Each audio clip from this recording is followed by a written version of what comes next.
본 방송에서 제공하는 투자 정보는 투자 판단에 대한 조언입니다. 방송에서 제공하는 주식의 가치, 가격 상승 및 하락에 대해서는 방송사에서 보장하지 않습니다.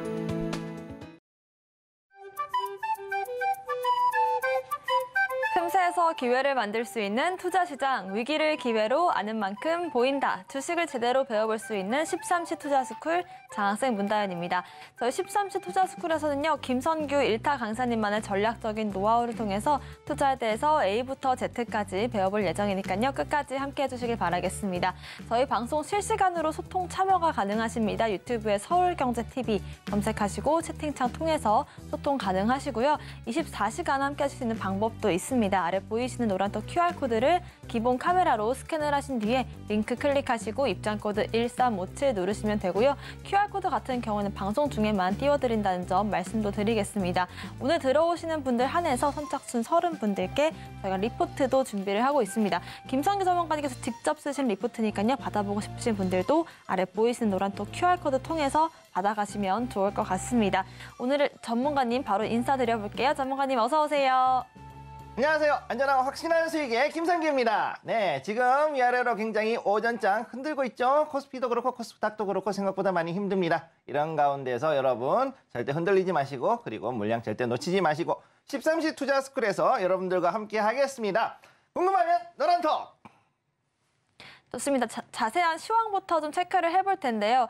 일단 어제 이제 테슬라, 오늘이죠. 테슬라의 실적 발표 이후로 해서 2차 전지 위주의 하락폭이 좀 커지고 있습니다. 지지라인 잡기가 좀 어려운 상황이거든요. 전문가님 자세한 시황 짚어주시죠. 네, 사실 오늘 전체적인 미국 증시에서 실적 발표가 굉장히 우리 증시에 영향을 많이 주고 있습니다. 그래서 넷플릭스에서 지금 현재 10% 이상 지금 올라갔죠. 10.7% 이상 올라갔고 오히려 그다음에 테슬라는 좀 떨어졌어요. 그렇기 때문에 이런 부분들이 지금 우리 증시에 영향을 많이 주고 있습니다. 자, 먼저 코스피하고 코스닥 보시면 코스피 아침만 하더라도 10포인트 이상 확 떨어졌었는데 위아래로 흔들었습니다. 그래서 현재 4.2포인트 하락. 그다음에 코스닥 지금 보면은 830포인트가 무너졌어요. 자, 825.39. 어쩌면 800포인트까지 갈지도 모른다 이런 분들 계시는데 제가 봐도 한 번 정도는 잠깐 터치를 하지 않을까 그렇게 보고 있습니다. 실제로 보면은 10.82% 2차 전지 쪽에 관련된 것들이 많이 빠진 걸 볼 수가 있죠.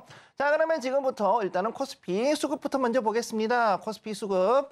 개인은 지금 현재 1,089억 원을 매도를 했습니다. 그런 가운데 기관이 1,223억 강한 매수세가 들어오고 있고 외국인이 218억 매도세가 있습니다. 자, 이걸로 봤을 때 기관이 현재 이제 코스피에서 나갔던 상당히 많은, 그리고 오늘 특히 중요한 것은 코스피 쪽에서는 지금 2차 전지가 아니라 반도체 소부장을 제외하고는 대부분이 지금 빠졌어요. 거기 올라가 있던 자금들이 지금 다 빠져가지고 다른 쪽으로 빠지고 있다. 즉 거기에서 기관들이 다시금 다른 쪽으로 해가지고 섹터를 변경하고 있다는 걸 볼 수가 있는 거죠. 자, 그러면 먼저 오늘 코스피 시총 상위권을 한번 보겠습니다. 코스피 상위 시총.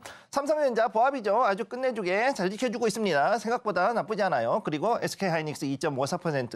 자, HBM 반도체, 즉 AI 관련돼 있는 HBM, 즉 하이밴드 메모리 쪽으로 해가지고서는 갈 것이다라고 얘기했는데 그동안에 그게 선반영된 것들이 좀 빠졌어요. 자, 그래서 2.54% 빠졌고 LG에너지솔루션 2차 전지 참 피눈물 납니다. 지금 3.29% 빠져있는 모습 보여주고 있고요. 그 다음에 삼성바이오로직스 오히려 지금 조금 강하게 지금 지켜주고 있죠. 0.38% 오히려 좀 올라간 모습 보여주고 있고 이런 걸로 봤을 때 지금 그동안에 있었던 반도체 위주의 코스피 종목들은 지금 현재 자금은 다 빠졌고 그래서 이것들이 다른 쪽으로 옮겨갈 준비를 하고 있다. 즉 제약바이오라든가 디스플레이 칩이라든가 아니면은 또 다른 쪽으로 해서 이제 옮겨갈 수 있는 것, 특히 플랫폼 콘텐츠 이쪽으로 해가지고서 AI에 대한 후단 백엔드라 그러죠. 백엔드 쪽으로 가고 있다 이렇게 보시면 되겠고요.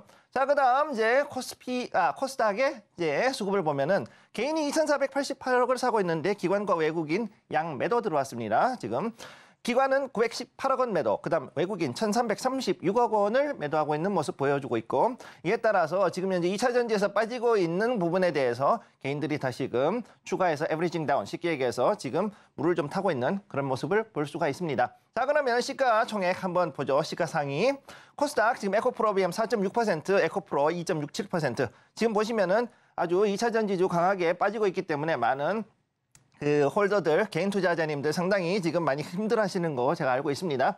하지만 이거에 대해 가지고서는 지금 당분간 구조 좀 더 기간과 그다음에 가격 조정이 있다라는 걸 이미 말씀드렸기 때문에 이건 어쩔 수가 없는 부분이고요. 실제로 에코프로는 현재 50만 원대가 이미 깨졌습니다. 요거 잘 지켜보시고 그다음에 HLB 7.47% 상승. 지금 제약바이오 쪽으로도 들어가고 있고 그 이외에 다른 쪽으로도 지금 들어가고 있는데 LNF 역시 2차 전지 관련주인데 9.6% 빠져 있는 모습입니다. HPSB가 지금 1.52% 지금 올라가 있죠. 즉 이 코스닥에서도 2차 전지 관련 종목들은 테슬라의 영향으로 해서 쭉 빠지고 그리고 나서 이것들이 지금 현재 다른 쪽으로 움직이고 있다. 이렇게 보시면 되겠습니다. 외국인과 기관들의 자금 이탈이 언제쯤 채워질지도 저희와 함께 체크를 해보시면 좋을 것 같고 2차 전지의 수급 자체가 어디 쪽으로 섹터 이동이 되고 있는지도 확인시켜드리도록 하겠습니다. 해외 증시도 볼 텐데 미국 같은 경우도 3대 지수가 모두 상승을 좀 보였었고 일본 증시만 하더라도 연초 대비 7%가량의 지수 상승을 만들었었는데 하필이면 좀 중국 증시와 커플링이 되는 것 같습니다. 중국 증시와 미국 증시 한번 시황 살펴볼까요? 자, 그러면 일단은 미국하고 중국 증시 보시죠. 조금 빠르게 갈게요. 자, 기술주하고 일주 빼고는 다 내렸어요. 지금 현재. 자, 기술주 중에서도 특히 이제 반도체 이쪽으로 하고 그다음에 다른 쪽으로 해가지고서 IT 관련 쪽으로 해가지고 조금 올라간 모습 보여줬고 그다음에 그동안 좀 하락세 보였던 오일, 즉 석유 섹터들이 생각보다 조금 많이 올라갔습니다. 그래서 쉐브론, 엑슨모빌이 좀 올라가고 반등 들어온 모습 보여줬는데 문제는 뭐냐면은 그거 말고는 다 내렸어요. 지금 실제로.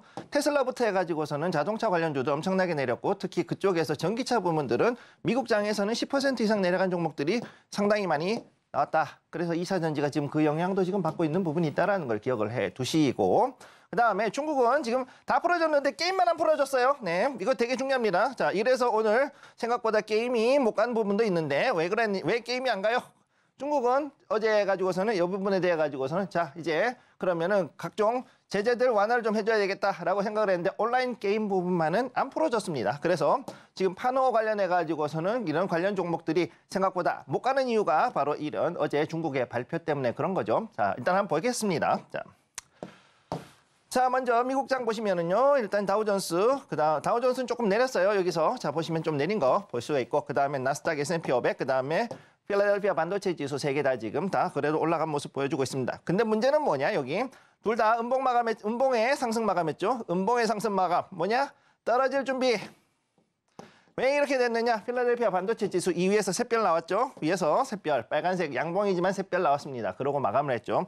거기다가 갭상승. 지금 갭이 여러 개 해가지고 상당히 강하게 밀어 올렸기 때문에 여기에 대한 부담감 때문에 한 번 정도는 밑으로 조금 조정을 받았다 다시금 올라가든가 아니면 여기서 조정이 한번 나올 수 있다는 거를 여러분 기억을 해 두시고요. 특히나 이런 부분 때문에 현재 지금 걱정이 되는 게 무엇이냐? 오늘 있을 발표할 거. 자, 여기에 대해 가지고서는 자, 인텔 있죠? 인텔 발표하고 이런 것들이 이제 앞으로 어떻게 될 것인가 이게 지금 가장 골치 아픈 겁니다. 자, 다음 슬라이드 한번 볼게요. 자, 다음 슬라이드. 여기 보시면은 이게 오늘 이제 나올 건데 자, 장전하고 장후 보시면은 오늘 자, 여기 보면은 이제 넥스트 이어의 에너지 이런 유틸리티라든가 그다음에 여기에 보면 이제 넥스트 이어라 파트너 이런 게 있고요. 그다음에 여기에 인텔이 있죠. 자, 이런 것들 그다음 KLA 이렇게 해 가지고 반도체 그다음에 여기에 이제 그 각종 그 유틸리티 특히 이제 신재생 에너지 관련 종목들이 여기 쭉 있는데 여기서 봤을 때 제가 가장 중요한 건 뭐냐? 얘랑 두 개 실적이 어떻게 되느냐? 이게 지금 가장 중요하다. 만약 여기에 실적이 좋지 않게 나왔다 혹은 가이던스가 나쁘다 이랬을 때는 이번에는 반도체도 이제 우리나라 증시도 김이 빠질 수 있다라는 것을 기억을 해 두시기 바랍니다. 자, 이런 부분들이 있는 거를 기억해 두시고요. 자, 다음으로 중국 증시 잠깐 봅니다. 자, 아이쿠야, 잠깐만요. 네. 그리고 중국 증시 지금 보면은요. 샹하이 A하고 B가 있는데 자, 여기서 오늘 지금 보면은 그래도 지금 이 바닥에서 지금 올라온 모습 보여주고 있죠. 자, 올라왔는데 요 자리 지금 여기에서 특히 셴전 같은 경우는 여기에서 요 자리를 넘어가야 비로소 반등이 들어올 수 있는데 지금 반등 들어올지 안 들어올지 되게 중요한 자리예요. 이게 들어오게 하기 위해 가지고 지금 중국 정부는 굉장히 많은 지금 제재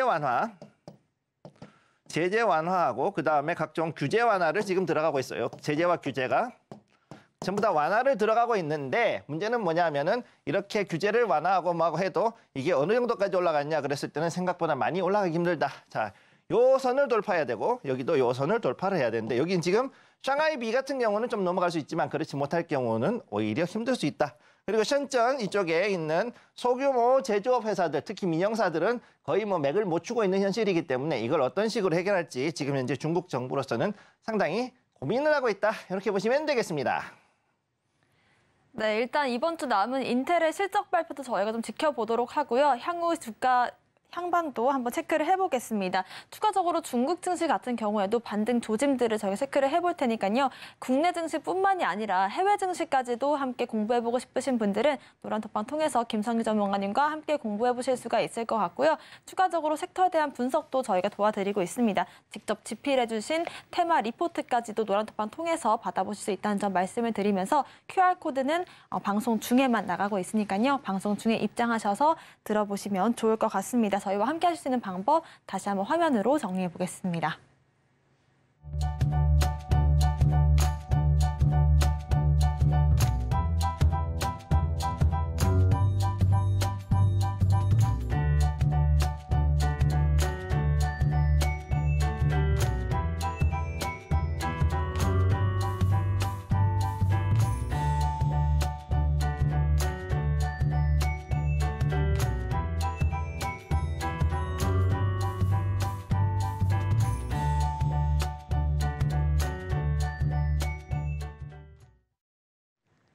네, 13시 투자스쿨 본격적인 무엇이든 알려주기 시간을 시작을 해보겠습니다. 여러분들의 질문에 대해서 어떤 질문이든 알려주시는 시간인데요. 유튜브를 통해서 실시간으로 질문 받고 있습니다. 유튜브에 서울경제TV를 검색하시고 채팅창 통해서 질문 남겨주셔도 좋고요. 노란톡방 통해서도 저희가 질문 받고 있습니다. 화면 아래 나가고 있는 QR코드 스캔하시고 입장코드 1357 입력하고 들어오신 뒤에 질문 남겨주시면 무엇이든 또 알려드리겠습니다. 전문가님, 저희가 이 시간에는 투자 비법들을 배워보는 시간인데요. 오늘 알려주실 내용 어떤 내용일까요? 오늘 일단 중요한 내용은 스몰캡. 자, 스몰캡에 대한 내용 들어갑니다. 자, 안전하고 확실한 수익을 위한 투자. 자, 여기에 대한 얘기를 하는 거죠. 늘 얘기해왔고, 그래서 여기에 대해서 크게 4가지. 자, 리스크 관리, 원금 보전, 해징. 그 다음에 오늘은 이제 스몰캡. 자, 여기에 대한 이야기들을 이제 쭉 늘어가는 거죠. 좋은 종목에다가 소액으로 해서 중기 투자를 들어간다. 여기 기본적인 스몰캡 투자의 기본 내용입니다. 자, 그럼 오늘 여기에 대한 얘기를 좀 해보도록 할게요. 자, 일단은 먼저 첫 번째, 시가총액이 적은 종목은 그냥 소형주예요. 여러분 기억해 두십시오. 아무거나 다 전부 다 스몰캡이다. 아니에요. 자, 그렇게 하면은 그야말로 팔이 또 셉니다. 그렇게 따지면. 자, 시가총액이 적은 종목은 그냥 소형주이지 절대 이게 스몰캡이 될 수가 없다. 스몰캡에 대한 조건이 있습니다. 스몰캡. 자, 스몰캡은 무엇이냐? 일단은 뭐냐? 주식에서 가장 중요한 건 뭐다? 주식은 그 목적에 충실해야 된다. 무엇에 충실해야 되냐? 그 목적. 목적은 뭐다? 자, 돈 잘 벌어야 된다. 매출이 돈 잘 벌어야죠. 자, 매출이 잘 나와야죠. 돈을 잘 벌어서 매출이 잘 나오고, 두 번째는 뭐냐? 수익이 많아야 됩니다.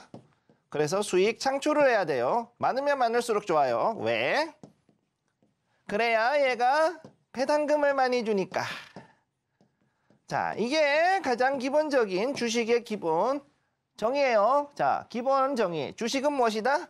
돈 잘 벌고 수익이 많고 그래 이익이 많이 나와서 배당금을 잘 주는 주식이 나에게 가장 좋은 주식이다. 따라서 이거를 할 수 있는 종목들. 자, 그런데 비록 시가총액은 작지만 그럼에도 불구하고 돈도 잘 벌고 수익도 창출이 잘 되고 배당금도 잘 줘가지고 앞으로 봤을 때 나에게 내가 이 주식의 주주라면은 이 주식을 통해 가지고서는 상당히 오랜 기간 동안 좋은 수익을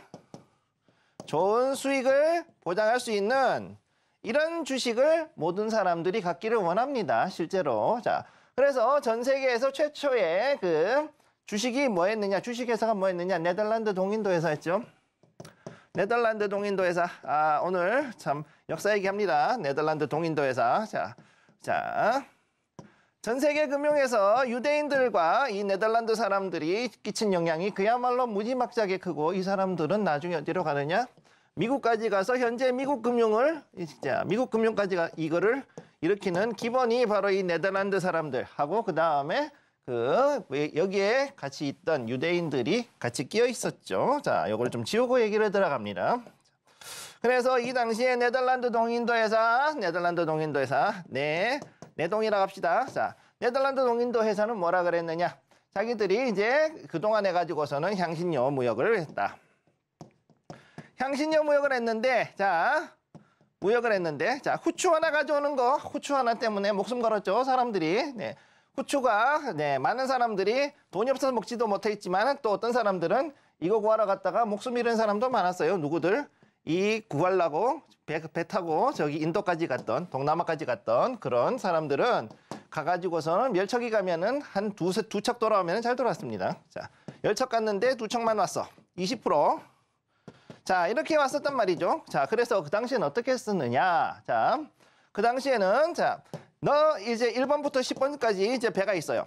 배가 있다. 그러면은 각자가 이 배에, 1번 배에는 누가 얼마를 돈을 투자하고, 2번 배에는 누가 얼마를 투자하고 해서 10번 배까지 투자를 해가지고서는 그 배가 가라앉으면은 그냥 여러분은 투자금 손실이고, 그 배가 살아 돌아오면은 여러분은 그야말로 대박을 맞는 이런 구조였었단 말이죠. 근데 이거를 어떻게 했느냐? 네덜란드 동인도 회사는 그거를 안 했어요. 그걸 해서 좀 더 바뀌었다. 자, 뭐냐? 자, 어떻게 했느냐? 자, 1번부터 10번까지 여러분들이 1번부터 10번까지 모든 배를 한다. 그러면 여기에 만약에 5천억 굴덴이 든다. 5천억 굴덴이 들었다. 5천억 원이 들었다 치자. 그러면은 여러분들 각자가 가진 돈 가지고서 이거에다가 똑같이 투자를 해서 배가 몇 척이 살아도 어떤 간에 살아 돌아온 배가 이익을 냈다. 그러면은 여기에 대해 가지고서 여러분들이 가진 지분만큼 나눈다. 지분만큼 이익을 배당한다. 이익 배당. 자, 뭐냐? 디비든이라 그러죠. 요거를 이제 영어로 디비든이라 그럽니다. 자, 이 배당금을 주는 것이 원래 이 주식회사, 주식의 기본적인 목적이었고, 이게 지금 언제였냐면은 이게 한 400년대 이때부터 했던 게 700년 지난 게 지금까지도 온 게 이게 바로 주식회사의 기본적인 원리였단 말이죠. 자, 그랬을 때 이제 이렇게 했을 때, 자, 그러면 이제 우리가 스몰캡에 대한 얘기를 들어가면은, 자, 그러면 이 배는 작지만, 자, 스몰캡 시총 자체는 작지만 그럼에도 불구하고 돈 잘 벌고, 아까 말씀드렸듯이 돈 잘 벌고 이익이 나고 배당 잘 주는, 이익이 났는데 배당 안 주고 맨날 그냥 해가지고서는 잉여금으로 해가지고서는 꿍쳐놓는 그런 회사라 그러면 사람들이 싫어하겠죠. 그러니까 여기에 대해서 배당도 잘 주는 그런 회사들을 골라가지고서 가게 되는 것이 스몰캡이라는 것이고, 그래서 이렇게 봤을 때 아무리 못해도 현재 우리나라 증시에서, 즉 국내 코스피 코스닥에서는 최소 1,000억 원 정도의 전후하는 그런 시총을 가지고 있는 그런 종목들을 기본으로 해서 봐야 된다. 한마디로 300억, 400억짜리 이거는 뭐 완전히 뭐라고 하기도 그래요. 이런 거 금방 들어온 지 얼마 안 되는 회사라든가 스타트업이라든가 혹은 한번 작전 세력이 쓸고 간 다음에 작전하고 나가지고서는 쭉정이만 남은 그런 종목들은 여기에서는 그냥 소형주다. 그러니까 시가총액이 적은 종목은 뭐다? 그냥 소형주일 뿐이지 이게 절대 스몰캡이 될 수가 없다라는 거죠. 자, 그러니까 아까도 말씀드렸듯이 이렇게 시가총액이 적은 게 전부 다 스몰캡이라 그러면은 파리도 새라고 불러도 된다라고 얘기하는 게 바로 이런 부분입니다. 자, 그러면 다음으로 넘어가서 이야기를 하도록 하죠. 자, 그러면은 스몰캡을 살 때는 뭘 해야 되냐? 대형주보다 더 조심해야 된다. 이건 또 뭔 소리냐? 자, 우리는 소액 가지고 투자를 하죠. 스몰캡이니까. 스몰캡은 뭐냐? 자, 스몰캡 이게 뭐냐? 시총이 작아요. 시총이 작다. 시총이 작으니까 어떻게 되느냐? 조금만 큰 돈을 넣으면 어떻게 된다? 큰 돈이 가면 어떻게 될까요? 여기에서 만약에 시총이 이게 그래도 이게 시총이 한 1,200억, 1,500억 정도 된다. 1,500억 정도 돼. 그런데 내가 만약에 아주 돈이 많은 부자예요. 그래서 갑자기 100억 원 이상 투자했다. 100억 이상 넣었다. 그럼 어떻게 됐냐? 내가 대주주 되는 거죠. 그러면은 이때는 어떻게 되냐? 여러분, 이제 삶이 조금 복잡해집니다. 우리나라의 그 자본시장법에 따르면 100억 넣어가지고서 이 스몰캡을 샀다. 여러분은 5% 룰에 따라가지고서, 자, 여러분은 대주주 공시를 해야 됩니다. 대주주 공시. 대주주 공시를 해야 돼. 그리고 나가지고 어떻게 해야 되느냐? 경영 참여할 것인지 아닌지 이거에 대해서도 여러분들이 선택을 해서 그거에 얘기를 해야 되고, 또 여러 가지 해야 되는 그 법적인 절차들이 복잡해집니다. 이거 그래서 스몰캡 함부로 할 수가 없는 거죠. 그리고 또 더 큰 문제는 뭐냐? 이렇게 해가지고 100억을 내가 넣고 대주주가 됐다. 그러면은 안 갑니다. 절대 이게 가격이 안 올라갑니다. 나보다 더 돈 많은 사람이 누가 미친 척하고서 150억, 200억을 넣고서는 내가 이 주식 산다 그러고선 해서 올려주지 않는 한은 이 주식은 절대 안 가죠. 그러니까 어떻게 되느냐? 스몰캡을 살 때는 큰 돈을 미친 듯이 넣어가지고서는 할 수가 없다. 즉 소규모, 소액으로 해서 장기로 이렇게 들고 갈 수밖에 없는 게 스몰캡이다. 첫째, 이 원칙을 무시하고 만약에 여러분들이 빚내가지고선 그냥 가족들, 친척들 그야말로 사돈의 8촌한테까지 가가지고 그 다음에 또 은행에 가가지고서 아니면 집 잡히고 뭐 이것저것 잡혀가지고 돈을 엄청 끌어와서 왕창 돈 끌어와서 여기다가 집어넣었다. 그러면 이제 이 꼴 나는 겁니다. 그러니까 절대 이런 식으로 하시면 안 된다. 스몰캡을 할 때는 큰 돈이 아니라 분명히 얘기했지만 1,000만 원에서 2,000만 원, 많아도 2,000만 원 이하, 2,000만 원 이하, 2,000만 원 이하로 해가지고선 투자를 해서 여기에서 50에서 100% 정도를 먹는 거를 목표로 하고 만약에 더 크게 먹을 수 있다 혹은 여기 호재가 나왔을 때는 호재의 사이즈를 보고서는 여기에서 더 드라이브업을 할 것인지 아니면 그래도 처음 목표대로 해가지고서는 그 목표가에서 잘라낼지 요거를 정확하게 알아야지만 여기에 대해서 투자를 할 수 있는 것이지 무조건 하고 호재가 좋다 이것이 뭐 100배 간다 1000배 간다 100배 1000배 간 주식은 없습니다. 그게 파생에서는 있을 수 있지만은 주식시장에서는 그렇게 했다가는 큰일 납니다. 네. 아주 한 30년 40년 두고서 100배 올랐다 그러면 이해가 하겠지만 그렇지 않다 그러면은 그게 아니죠. 실제로 그렇게 오른 주식은 없습니다. 자, 그래 일단 이거를 기억을 해두시고 그래서 결론은 뭐냐? 스몰캡을 투자하는 데 있어서 인내심이 없이는 절대 투자할 수 없다. 자, 소액을 넣고서 인내심이 없이 투자할 수 없다라는 걸 기억을 해두셔야 돼요. 자, 요거 좀 지우고 얘기하겠습니다. 자, 보통 이렇게 가지고서 스몰캡을 먹을 때 작게는 3개월에서 6개월, 길게는 1에서 2년. 1에서 2년 정도까지도 봅니다. 자, 이렇게 해가지고서는 보는데 그 와중에 자 주가는 어떻게 됐냐? 무조건 올라가주면 얼마나 해피하겠습니까만은 이렇게 가는 주식은 없죠. 자, 이런 식으로 갔다가 이렇게 떨어졌다가 쭉 빠졌다가 이렇게 하면서도 쭉 이런 식으로 올라가는 게 이게 주식이란 말이에요. 이게 주식이라고요. 네. 그러니까 여기에서 이렇게 왔다 갔다 하고 이렇게 하는데 여기 하루하루 이렇게 왔다 갔다 하는데 여기서 갔다고 아이고 무서워라 그러고서 이거를 또 손절하시는 분도 있고 손절 있죠? 예. 여기 왔다고 해 좋다 그러고 여기서 또 팔았는데 떨어졌다 더 올라가네? 이때 또 사야지 그러고서 여기서 또 해가지고서는 왜 이걸 또 팔았을까? 여기서 또 팔았는데 떨어졌다가 다시 이렇게 올라가면은 이걸 이때 팔지 말았어야지. 이러시는 분도 있어요. 네. 그렇기 때문에 결론을 말씀드리면은 이거에 대해서 장기적으로 인내심 없이 절대 여기에는 투자를 하시면 안 된다라는 거. 그래서 스몰캡이라는 것 자체가 일단은 이 움직임이 그렇게 흔들릴 수밖에 없다. 왜 흔들리느냐? 시총이 작기 때문입니다. 시가총액이 작아서. 시총이 작기 때문에 당연히 이런 흔들림이 있다는 걸 여러분들 기억을 하셔야 되는 거예요. 그렇지 않다. 그러면은 여러분들 어떻게 되냐? 여기서는 더 큰 손실을 봅니다. 이 흔들림 속에서 여러분들은 무조건 하고 손실을 볼 수밖에 없어요. 예. 그렇기 때문에 이거를 여기에 대해서는 여러분들이 어느 정도의 위아래로의 진폭이 있더라도 이 진폭에 대해서 견딜 수 있는 쉽게 얘기해서 배멀미 잘 견디는 사람이 스몰캡을 잘할 수 있다. 이렇게 말씀드릴 수가 있겠습니다. 자, 그리고 여기에 대해서 궁금한 것이 있다. 노란톡으로 오세요. 궁금하면 노란톡! 네, 스몰캡이 어떤 건지 그 정확한 정의부터 다시 한번 잡아주셨고요. 어느 정도 비중으로 우리가 투자를 하고 또 긴 기간 투자를 해야 된다는 점들까지 짚어주셨는데요. 전문가는 이제 여러 가지 투자 비법들을 배우다 보니까 이렇게 투자할 때 포트폴리오 비중을 각각 어떻게 좀 잡으면 좋을까에 대한 고민이 많아지는 것 같아요. 네. 스몰캡 비중을 작게 가져가라고 하셨잖아요. 네. 나머지는 어떤 식으로 좀 구성을 하면 좋을까요? 자, 일단 중요한 거는 스몰캡이 일단 아까 말씀드렸지만 1,000만 원에서 2,000만 원 사이. 그죠? 네. 1,000만 원에서 2,000만 원 사이라 그랬어요. 그러니까 어떻게 되느냐? 그러면은 여러분들이 그보다 더 많은 돈, 만약 5천만 원에서 억 단위 혹은 뭐 몇 억 단위로 가지고 있다 그러면은 계좌를 쪼갤 수밖에 없겠죠? 네. 그러면은 단기로만 움직이는 소액 500만 원짜리 계좌 하나, 그 다음에 스윙 계좌 하나. 그리고 만약에 할 수 있다면 거기서 하나 더 해서 좀 더 큰 계좌로 갈 수 있는 거. 이런 식으로 쪼갤 수밖에 없는 거죠. 그럼 거기에 맞춰서 움직이면 되겠습니다. 좋습니다. 일단 분산 투자의 중요성을 강조해주고 계신 만큼 스몰캡 투자는 또 어떤 식으로 우리가 전략을 세우면 좋을지에 대한 얘기들도 해주실 거니까요. 노란톡방 통해서 궁금하신 점들, 비법들에 대한 궁금증들도 해소를 해보시길 바라겠습니다. 아래 보이시는 노란톡 QR코드 스캔하신 뒤에 입장코드 1357 홀수 4글자를 누르시면 될 것 같고요. 섹터 이야기도 해볼 텐데 무엇이든 물어보기 오늘 알아볼 섹터는 어떤 섹터일까요, 전문가님? 자, 오늘은 또다시 이제 미국 섹터를 가지고 왔습니다. 자, 우리 여기에 마티리얼이라고 부르는 거, 미국의 원자재. 자, 이걸 뭐라 그러냐? 미국 원자재 섹터를 뭐라 그러냐면 materials 그럽니다. materials. 자, 우리 마돈나 언니께서 Material Girl이라는 노래를 80년대에 했죠. 그래서 물질, 원자재.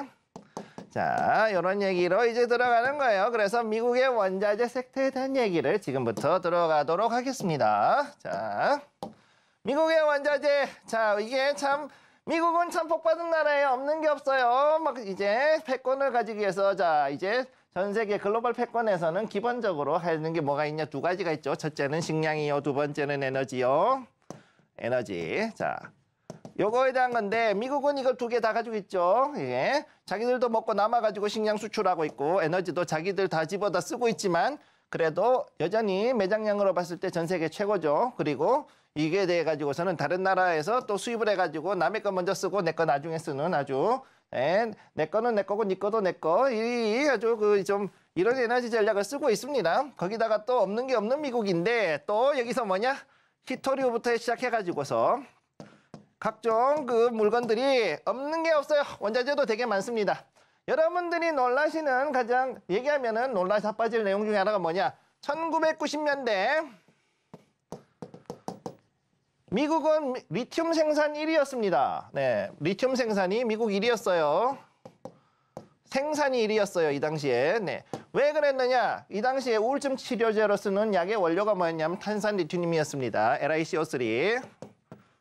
자, 탄산 리튬을 그 당시에 우울증 약으로 썼는데 이 우울증 약을 만들기 위해 가지고 미국이 탄산 리튬을 마구마구 채굴을 했어요. 그러다 보니 어떻게 됐느냐? 전 세계에서 리튬을 생산하는 게 1위였던 게 미국이었습니다. 예, 믿지 않으시겠지만 그리고 나서 어떻게 됐느냐? 한참 잊혀졌다가 리튬 배터리, 특히 리튬 이온 배터리가 이제 2차 전지가 뜨기 시작하면서 리튬의 수요가 갑자기 하늘 높은 줄 모르고 올라가죠. 이렇게 올라가고 나서 어떻게 됐느냐. 자, 그러고 나서는 이제 여기에 대해 가지고서는 중국이라든가 다른 나라들이 이제 움직이기 시작합니다.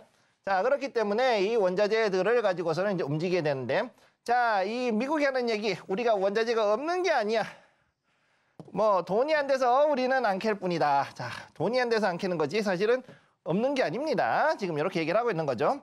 자, 그래서 여기에 보면은 이 원자재에 대해서도 사실은 굉장히 지금 좀 중요한 이슈라고 볼 수 있는데 채굴권은 지금까지는 중국이 많았지만 사실은 매장량으로 보면은 미국이 절대 적지가 않다. 이거를 기억을 해 두시기 바랍니다. 자, 그리고 세 번째군요. 세 번째. 자, 석유만 돈이 되는 게 아니고요. 사실은 여기에서 가지고 있는 거 리튬, 우라늄 이런 것들이 또 있고 실제로 우라늄 같은 경우는 현재 공식적으로 세계 2위의 매장량을 가지고 있는 게 미국입니다. 자, 그 위에도 또 뭐가 있느냐? 또 그 위에도 그 히토류들 이런 것들이 있고요. 거기에 대한 것들은 또 나중에 그 미국 광물협회나 이쪽 자료, 그쪽의 에이전시의 자료들을 보면 알 수가 있죠. 자, 그런데 이제 여기서는 왜 자꾸 히토류 가지고서는 중국은 이런 얘기를 하는 것이냐? 이게 지금 가장 큰 문제가 되는데 이 중국 같은 경우는 그동안에서 2008년도 이후에 자, 사실은 돈을 받고 그러고 나가지고서 여기에서 굉장히 많은 공장들을 만들었죠. 그리고 전 세계 생산량의 상당수를 이제 미국이 공급을 하고 그랬던 전 세계 공장의 역할을 했었습니다. 실제로 그랬는데 문제는 거기에서 그냥 하면 안 되니까 자기들이 생산 단가를 낮추기 위해서 상당히 많은 채굴권, 즉 원자재들 시장에 들어가게 되었고 그래서 지금 현재 2020년대까지는 원자재 시장에서 큰 손은 누구였느냐? 바로 중국이었죠. 그랬는데 지금 여기에서 이제 이것들이 시간이 지나고 중국 제조 2025가 발표가 됩니다. 4년 전인가 해서. 자, 그 당시에 2020년, 2019년, 18년, 19년, 20년 요때쯤 해가지고 시진핑 주석이 중국 제조 2025를 발표를 합니다. 그러고 나가지고서는 여기에서 어떻게 됐느냐? 자, 우리 이제는 어느 정도 이제 성장도 했고 자동차도 만들 수 있고 만들 수 있는 것들이 많고 반도체도 하고 거기다가 유사전지도 우리가 할 수 있으니 이제부터 해가지고서는 우리가 필요한 것들은 우리가 만들어가지고서는 이제 중국 인민들도 미국처럼 아름답게 뻥뻥 쓰면서 살아보자라는 그런 이야기를 하게 되죠. 그러고 나서 어떻게 됐느냐? 그때부터 트럼프 대통령하고 미국과 중국은 이제 갈등을 하게 되는 그런 부분들이 생겼다는 것을 기억을 해두시면 되겠고요. 자, 그럼 다음으로 넘어갑니다. 자, 그럼 다음으로 넘어가서 이 섹터에서 이슈들이 지금 현재 어떤 것들이 있느냐? 첫째, 중국이 채굴권을 너무 많이 가져왔다. 자, 지금 전 세계 평균 채굴권의 70%.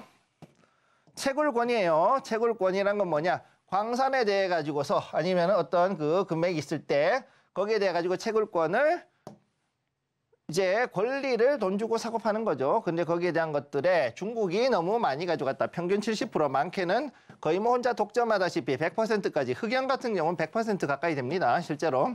그런 것들을 가지고 갔던 게 문제가 되고 있고, 그래서 이로 인해서 지금 현재 미국과 서방 세력에 있는 원자재 섹터들이 지금까지는 주가가 생각보다 낮았었어요.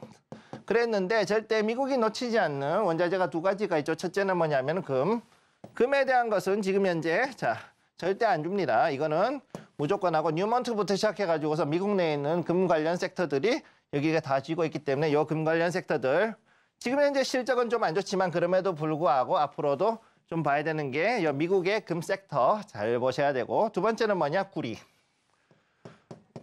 구리는 지금까지 중국이 많이 가지고 있다가 이제는 그것들을 더 이상 호주라든가 다른 미국의 우방국들이 주지 않아요. 그렇기 때문에 프리포트 맥모란 FCX라든가 FCX라든가 이런 종목들이 앞으로 해가지고서는 이제 더 중국의 영향을 받지 않게 해가지고서는 이제 지키고 있다. 그리고 상장은 안 돼 있지만 글렌코어라든가 이런 회사들도 역시 앞으로 이 채굴권에 관해 가지고서는 문제를 일으킬 수 있다. 그래서 차기에 만약에 이번 미국 대선에서 트럼프가 대통령이 됐다. 그럼 어떻게 되느냐?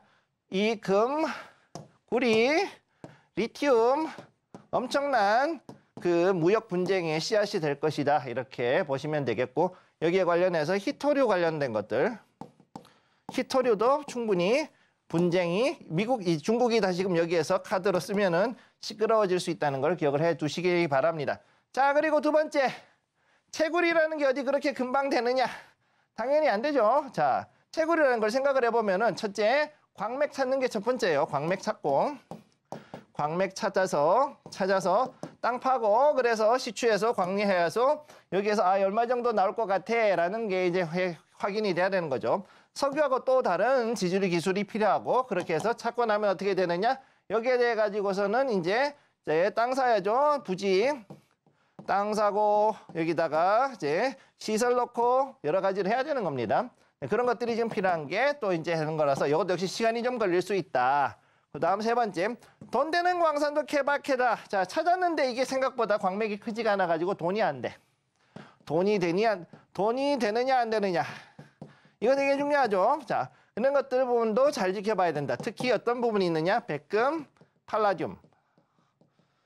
얘가 왜 중요하냐? 지금까지는 백금하고 팔라듐 얘네들이 지금 가격이 거의 비슷하죠. 900불대 전후해가지고서는 초중반에서 지금 현재 가격이 형성이 되는데 이게 왜 이렇게 떨어졌느냐? 딴 게 아니라 내연기관, 쉽게 얘기해서 우리 일반적인 자동차 엔진, 휘발유 디젤 엔진에 들어가는 촉매였죠. 그 촉매가 수요가 줄어서 그랬는데 이게 다시 어떻게 튀어오를 수 있느냐?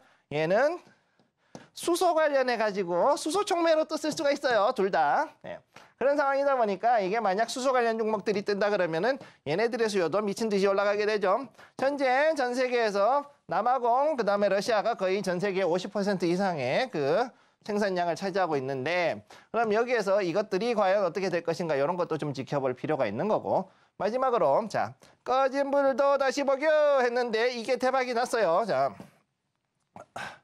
꺼진 불도 다시 보자. 이게 왜 이렇게 됐느냐? 예전에 붕산광산이 있었죠. 근데 이 광산에서 이제는 채산성이 안 나니까 그냥 문 닫았었는데 다시 꺼진 불도 찾아보자 해가지고 이 폐광을 다시금 경제성 분석을 해본 결과 여기에서 리튬이 엄청나게 나오네. 이렇게 된 거죠. 실제로 그래서 테슬라가 이 짓을 이걸 합니다. 그래가지고서는 그것도 미국 방송 예산 받아가지고 이걸 했죠. 그래서 어떻게 됐느냐? 지금 여기에 대해서 파일럿 생산 곧 들어갔고 조금 있으면은 이 광산 또 돌아갑니다. 리튬이 어떻게 될지 모른다. 그러니까 어떻게 되느냐? 미국 내에서의 이 원자재 관련주라는 것이 굉장히 중요한 그리고 앞으로 어떻게 될지 모르는 분명히 별 볼 일 없다고 생각했는데 다시 또 돈 되는 광산이 되는 그런 경우도 종종 있다는 걸 기억을 해 두시고요. 자, 그러면 다음으로 이제 우리 간단한 기술만 보겠습니다. 이게 한정 기술이 아닌데. 자, 한정 기술이 아니고요. 자, 요거 아니에요. 제가 요거를 안 바꿨군요. 프리포트 맥모란.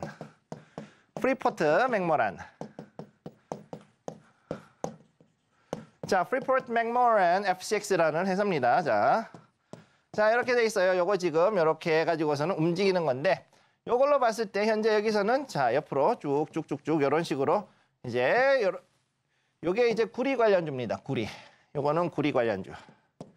지금까지 했을 때 여기에 보면은 2020년도부터 해가지고서는 옆으로 쭉 갔어요. 자, 그럼 이것들 어떤 식으로 해결을 잘해줄 수 있을 것이냐. 지금 요거 되게 중요한 이슈고, 앞으로 여기에서 이 구리 값이 만약에 위로 올라간다 그러면은 여러분들이 경기가 그래도 좀 살아난다고 보시면 되는데, 옆으로 쭉 간다 그러면 이거 아사무사한데, 그리고 밑으로 내려갔다 경기가 안 좋아질 수도 있겠네를 볼 수 있는 그런 지표가 되는 종목이기 때문에 이것도 잘 지켜보시면 되겠습니다.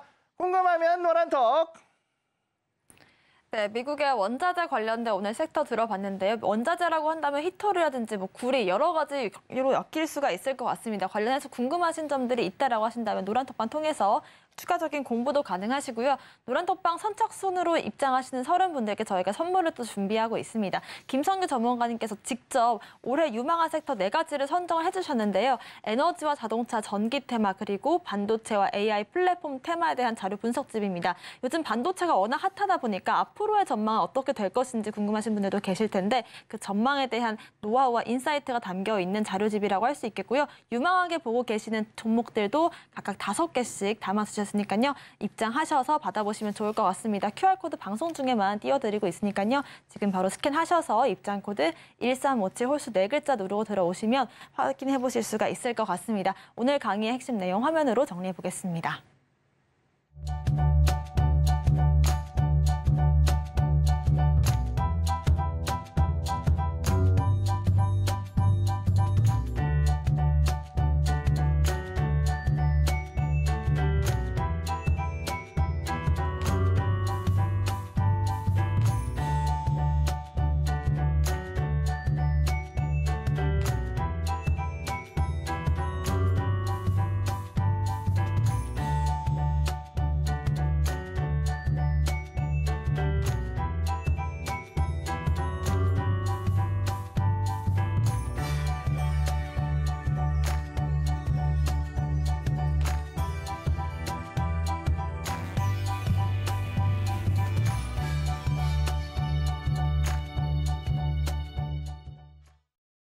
지금부터는 또 김성규 전문가님과 함께 오늘 장에서 눈여겨보면 좋을 테마들 짚어보겠습니다. 전문가님, 오늘 장에서 어떤 테마들 좀 눈여겨볼까요?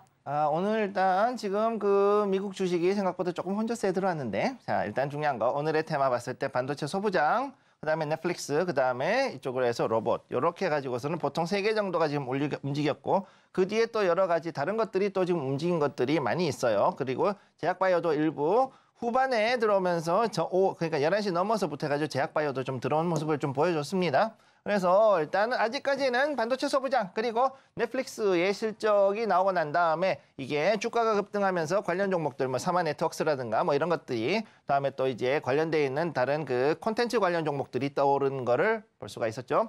자, 그래서 이게 뭐냐? 자, 이제는 반도체에서는 이제 소부장을 제외하고는 특별히 움직일 수 있는 AI 관련 종목들이 이제 조금씩 자금이 빠져나가서 다른 쪽을 찾아가고 있다. 다른 곳으로 매기가 가고 있다. 이렇게 보시면 되겠고요. 자, 종목 그럼 보시면은 브릿지텍, IT센, 그다음에 에브리봇, 그다음에 이제 사마 네트워크스가 이제 요게 오전 중에 한번 튀어올랐던 그런 종목들이 되겠습니다. 한 번씩 보도록 하죠. 자, 오늘은 4종목을 가져왔어요. 첫 번째, 자, 브릿지텍 보시면은 이제 K뱅크 관련해 가지고서는 이 관련된 종목들도 좀 많이 뛰었습니다. K뱅크 IPO 소식으로 인해 가지고서는 이제 브릿지텍이 최고 18.58%까지 한번 튀어올라서 여기 보면 이런 식으로 지금 올라갔죠. 그리고 최근 들어 가지고 거래량도 좀 들어오는 그런 모습이 보여주고 있습니다. 그래서 이 K뱅크로 봤을 때는 앞으로 이제 요것도 조금 아마 다음 주까지는 여기에 대한 테마들이 좀 더 올라가지 않을까 이렇게 지금 보고 있는 게 첫 번째 종목. 그다음 두 번째.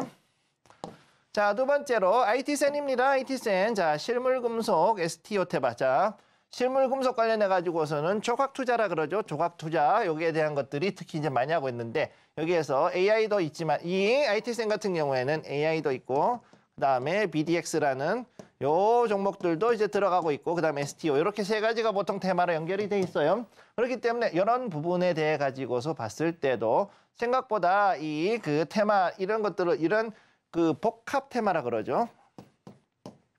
자, 복합 테마. 자, 이렇게 해서 여러 가지의 테마가 엮여가지고 있는 종목들이 이제는 되게 많이 생겼어요. 이제. 그러다 보니까 이게 튀어오를 때 얘가 AI 때문에 튀어오르는지 BDX 때문인지 아니면 이런 조각 투자인 STO 때문에 튀어오르는지 이거에 대해서 정확하게 파악을 해야 될 필요가 있고 또 그만큼 어떻게 되느냐? 개인 투자자들이 피곤해졌어. 개인 투자자가 피곤해졌어요. 네.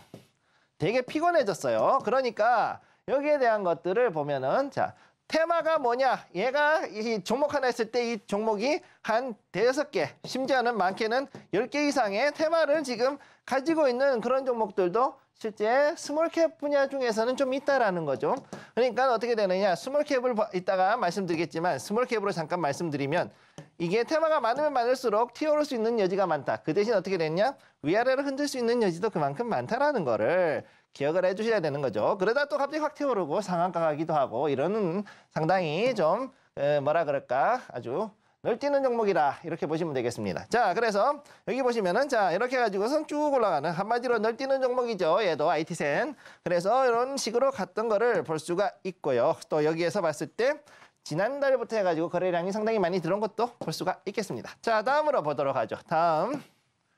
세 번째 종목, 자, 로봇 관련주, 에브리봇. 자, 에브리봇도 지금 현재 삼성과 LG가 로봇 사업을 확대한다. 특히나 청소 로봇 지금 나오고 있죠, 에브리봇. 그래서 여기에 관련해서 급등이 들어왔다. 그래서 최고점은 아까는 16.32%까지 갔지만 상당히 많이 올라갔던 종목이죠. 자, 그래서 여기 보면은 로봇 관련주들이 지금 특징이 뭐냐, 이런 식으로 내려왔다가 다시금 쭉 올라갔는데 여기서 갑자기 이렇게 급등이 나와버리면은 이거는 뭐냐, 이거는 조금 조의를 해야 된다. 자, 이렇게 했을 때 최근 들어서 1월에 들어오면서 갑작스럽게 그 CES 2024의 영향으로 인해서 특히 로봇 관련주들이 지금 많이 튀어오르고 있는데 이런 것들을 잘 지켜보고서 가실 필요가 있습니다. 그래서 로봇 관련주 물론 이제 앞으로 제가 볼 때는 이게 2월 초까지 상당히 괜찮은 테마가 될 거라고는 보고 있지만 그럼에도 불구하고 여기에 대해서 이런 유동성에 대해서는 좀 더 주의를 하실 필요가 있겠다. 이렇게 말씀을 드릴 수가 있겠고요. 자, 그럼 이제 마지막으로 잠깐 보도록 할게요. 자, 마지막 사마네트웍스. 자, 요거 이제 넷플릭스 관련 종목이죠. 뭐 CJ ENM이라든가 아니면은 여기에 스튜디오 드래곤이라든가 뭐 이런 종목도 쭉쭉 있죠.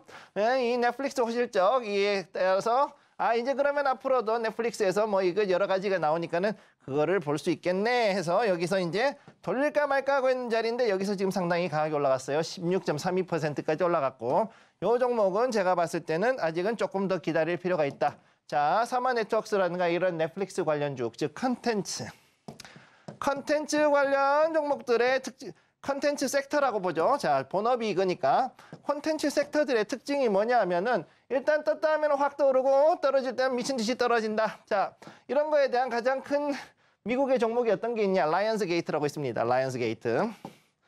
야, 이게 왜 그러냐? 얘네들이 언제 떴느냐? 가을에만 주로 떴어요. 최근 몇 년 동안. 왜? 얘네가 존윅 시리즈 그거 배급사였거든. 그러니까 존윅이 일단은 1, 2, 3, 4 나왔다 그러면은 그때마다 가을만 되면은 이렇게 올라갔다 이런 모습을 보였던 게 콘텐츠고 실제로 이제 우리나라도 이런 식으로 따라가고 있습니다. 자, 그러니까 이거를 잘 기억을 해두시기 바랍니다.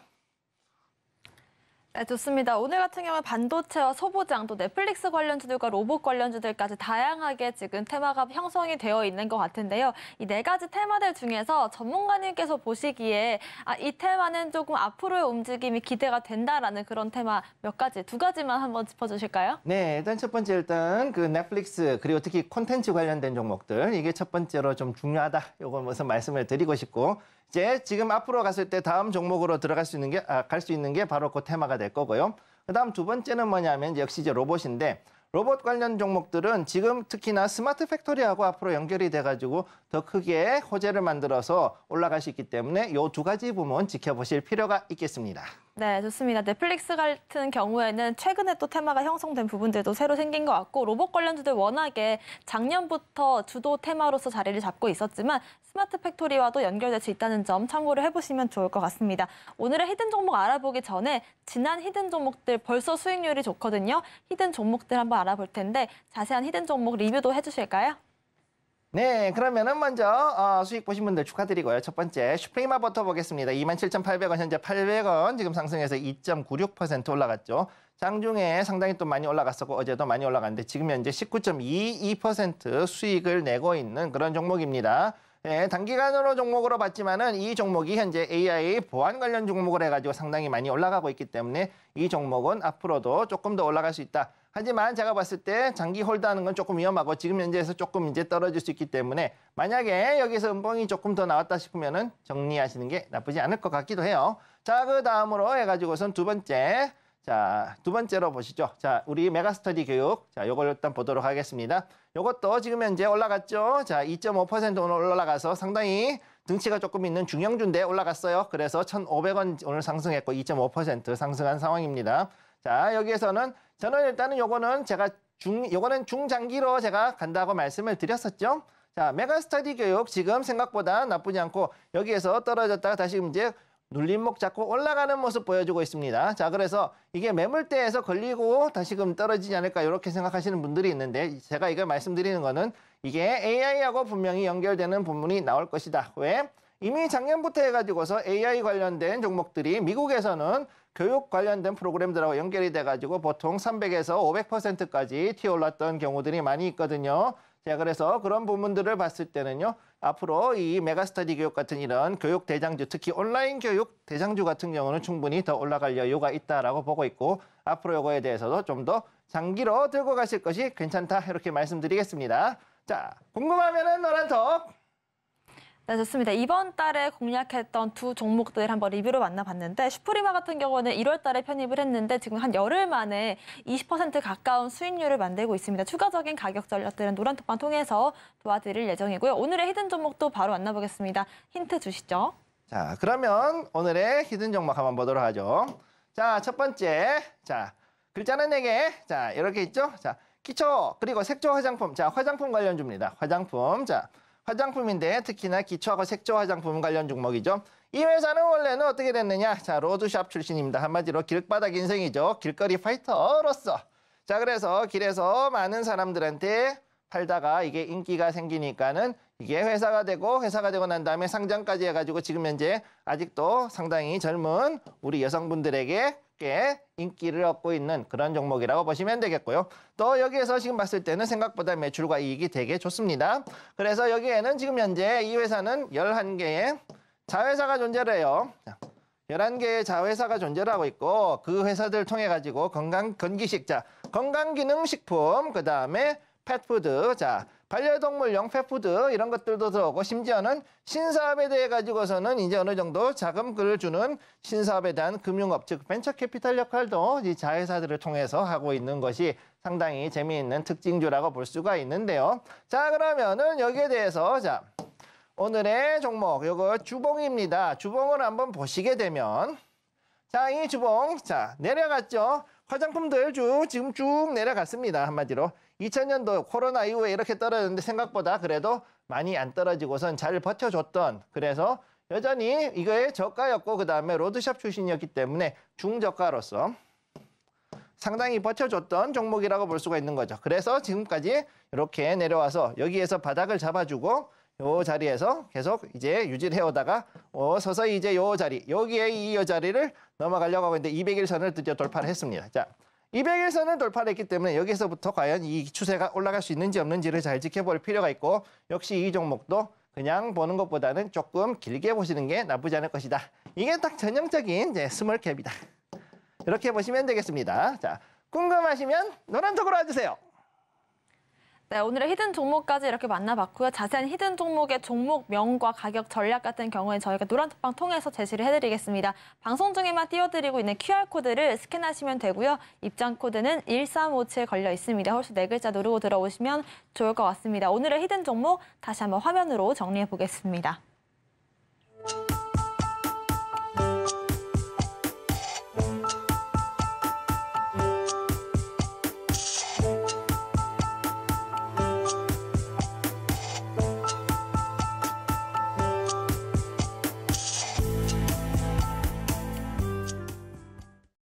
네, 오픈 채팅방 함께 하실 수 있는 방법까지 화면으로 정리를 해봤고요. 방송 중에만 입장하실 수 있다는 점 다시 한번 안내를 해드리겠습니다. 그리고 선착순으로 입장하시는 30분들께 저희가 선물도 특별히 준비를 하고 있습니다. 김성기 전문가님께서 직접 작성을 해주신 반도체와 AI 플랫폼 그리고 에너지와 자동차 전기 테마에 대한 테마 분석집이고요. 어떤 종목들을 선별적으로 공략하면 좋을지에 대한 의견과 함께 향후 산업 전반적인 전망들도 담겨져 있습니다. 들어오셔서 받아가시면 좋을 것 같습니다. 오늘 강의의 핵심 내용 화면으로 정리해 보겠습니다.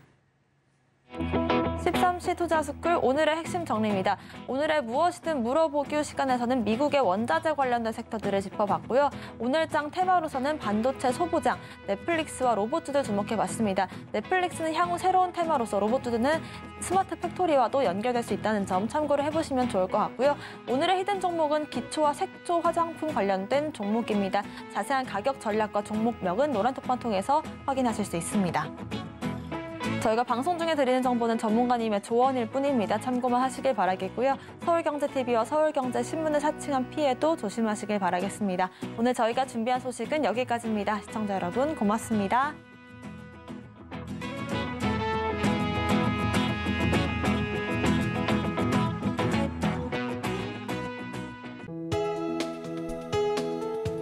본 방송에서 제공하는 투자 정보는 투자 판단에 대한 조언입니다. 방송에서 제공하는 주식의 가치, 가격 상승 및 하락에 대해서는 방송사에서 보장하지 않습니다.